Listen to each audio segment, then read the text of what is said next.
Hey everyone, today we're going to do again another procedure or which we call the gastric gavage, in which we need to introduce nourishment to those clients who just came from the operating room or to those clients who can't swallow or masticate food.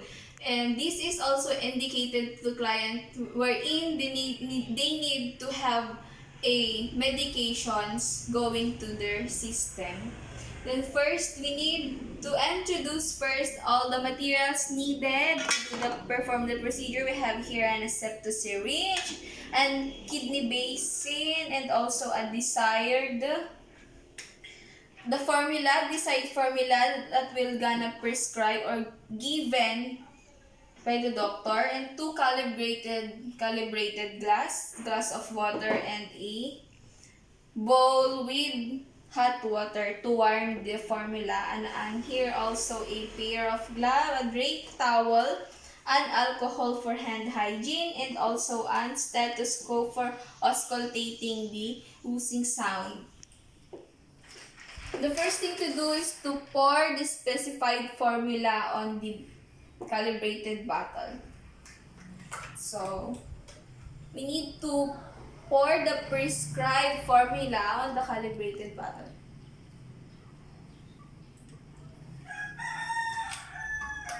Then, we're going to place the formula on the hot water to warm the formula before instilling or giving the nourishment on the client. Then, after a minute, we need to check the temperature of the given formula. So, we need to wait for a minute, then we're going to check it. If it is already warm and it can be ready to introduce on the client tube. And after that, we need to arrange all this equipment. I already arranged everything. Then we need to introduce ourselves to the client. Good morning, sir. I am Nurse Calpo and I will be your nurse for today. We need also to introduce the procedure, why the reason or the purpose of having or doing the procedure on the client. So we will be doing a gastric gavage, in which we're going to provide nourishment by means of tube feeding. Then we're now going to perform hand hygiene. Hand hygiene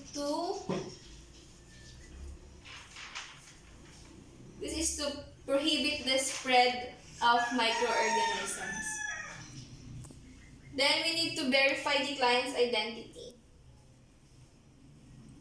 by reading the wristband of the client. So you are Mr. Balanon. We need to read the client's name on the wristband provided by the hospital. Then we need to provide clients privacy. We need to close curtains. We need to close doors to have only minimal exposure. Then we need to place our gloves since we're dealing with fluid and secretions.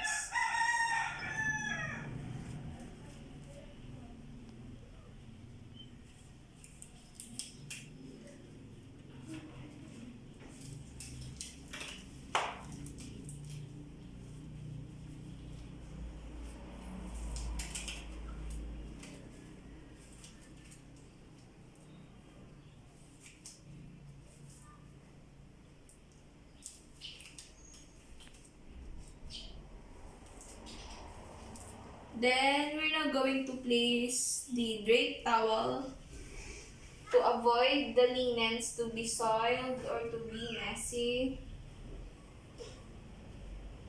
There's the drape towel. Then we need now to check again. Before the feeding, we need to check again the placement of the tube. We have two techniques. We need to aspirating the fluid on the tube. It means that the tube is already attached on the stomach, and then we need to auscultate on the epigastric area. It means if we hear the oozing sound, the tube is already attached on the stomach. Then first technique we're gonna do is to aspirate a small content on the stomach using an aseptic syringe. We need to unclamp that if the tube is already unclamped, we need to kink in. So unclamp, then kink to not allow the air to be flow or to be introduced on the tube. Then we need to place the aseptic syringe on the free end of the tube. So while aspirating, we need to apply pressure or gently press on the bulb of the tube, then place it on the free end of the tube.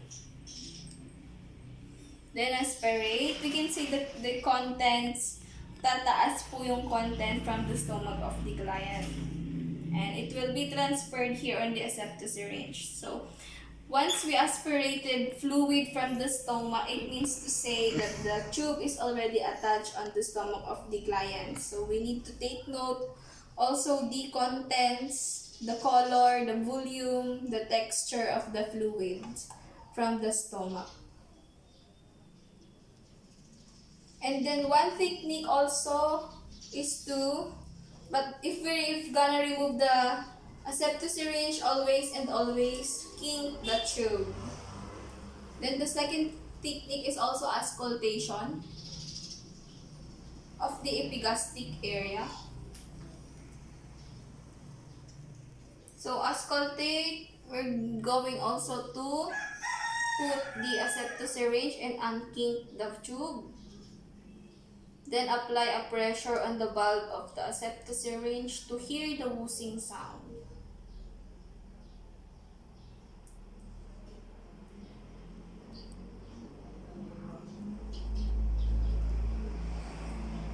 Then unkink again and remove the aseptic syringe. Once that the whooshing sound has already determined, it means to say that the tube is already attached on the stomach of the client. Then we need to return the aspirated volume of fluid that we aspirated. This is to avoid the occurrence of electrolyte imbalance. So that's the purpose of returning all the fluids that we aspirated. So we need to return. Then we need to place again the aseptic syringe to the free end of the tube, then unkink, release, then inject the aspirated fluid or volume.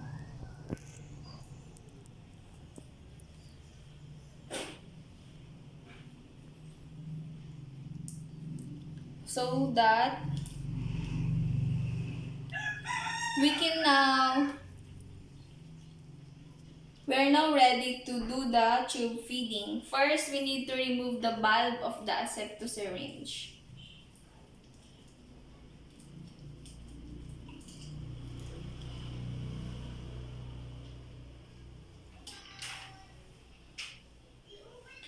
But always take note that before removing the bulb of the aseptic syringe, we always need to kink first the tube.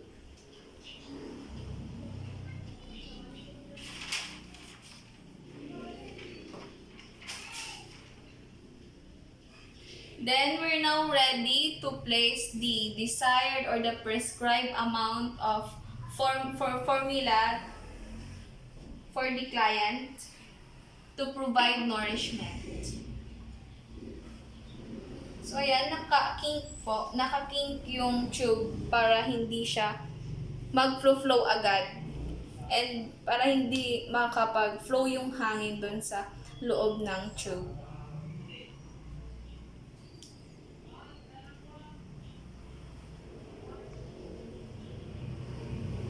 And then we're now ready to place the desired amount of the formula, prescribed amount, ganyan. Puno siya, pupunuin dapat yung syringe. Then, we're going to slowly unkink or release the tube to allow the fluid to flow via gravity. So, yan. Dapat dahan-dahan lang para makapag-flow yung makapag-flow yung fluid. Then once na naubos na or the tube or the formula has already consumed, we need to kink again the tube. Then we need to have another 30 ml again of the prescribed formula until the patient we're gonna consume it. But while administering the fluid to the patient, we need to take note for the client's discomfort or nausea, vomiting. If that happens, we need to stop the feeding immediately and report to the physician. We also need to inspect the client's abdomen if there is distension or abdominal cramps. If it is not the case, we need also to stop the feeding. So, we're now going to release the unkinked part of the tube to allow the fluid to flow via gravity. So, the fluid will slowly flow on the tube.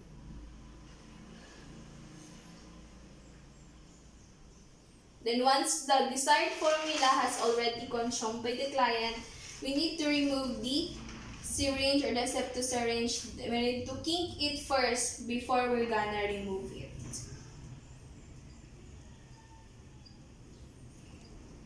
Then flush 30 to 60 ml of water on the tube. Prepare the water. Then we need to place again the septosyringe to flush the water. This is to remove the residue of the formula inside the tube so that the food will not be spoiled on the tube. Then this is the water I'm going to flush it. Then unkink again the tube to allow the fluid to flow via gravity.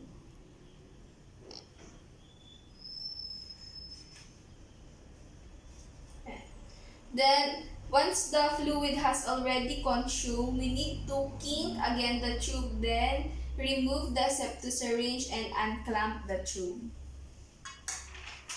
We need to put the clamp of the tube.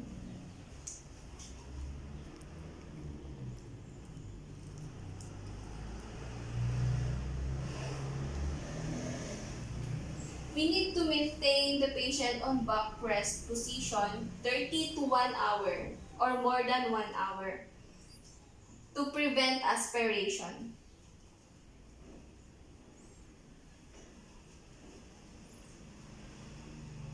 So once that procedure done, we're now ready to take off our gloves.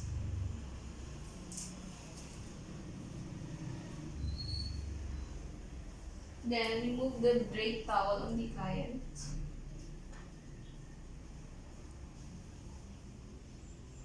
And we need now to do aftercare.